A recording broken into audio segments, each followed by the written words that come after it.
সালের নভেম্বরের 4 তারিখ সাফ বাংলাদেশের মধ্যে এই টুর্নামেন্টটি শুরু হতে চলেছে। এই টুর্নামেন্টে খেলবে 7টি দেশ। তবে এই 7টি দেশ কারা কারা খেলে চলেছে এবং বাংলাদেশের স্কোয়াডের মধ্যে কারা কারা থাকবে, এই নভেম্বরের 4 তারিখ যেই টুর্নামেন্টটি শুরু হবে, বাংলাদেশের মধ্যে কি ফারহান আলী ওয়াহিদ সেই টুর্নামেন্টে থাকবে, রোনান সুলেমান থাকবে, জায়ান হাকিম থাকবে, ট্রাভেল ইসলাম থাকবে, কারা কারা থাকছে বাংলাদেশের হয়ে টুর্নামেন্টের মধ্যে তা নিয়ে রয়েছে বিস্তারিত ভিডিওতে।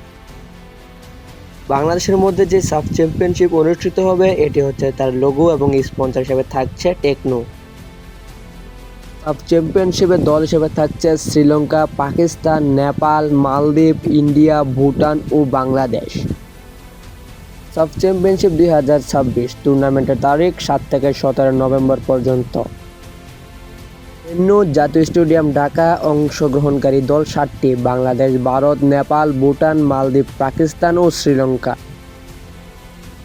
এই নিয়ে 15তম আসর হতে যাচ্ছে বাংলাদেশ চতুর্থবারের মতো হোস্ট 2003, 2009, 2018 ও 2026 সালে। ফাহাদ করিমের মতে সাফ চ্যাম্পিয়নশিপকে সামনে রেখে বাংলাদেশ দলের জায়গা পাওয়ার লক্ষ্যে ট্রায়ালে আসছেন বিদেশ থেকে ওঠা 5 থেকে 6 জন বংশোদ্ভূত ফুটবলার। তবে তারা কারা কারা সেটাই আজকে আমরা এই ভিডিওতে জানবো। তাদের মধ্যে প্রথম হচ্ছে ফারহান আলী ওয়াহিদ, যে কিনা বর্তমানে ফুলহাম এফসির হয়ে সিনিয়র দলে খেলবেন। দ্বিতীয় রয়েছে বাংলাদেশের বংশোদ্ভূত ট্রেভর ইসলাম।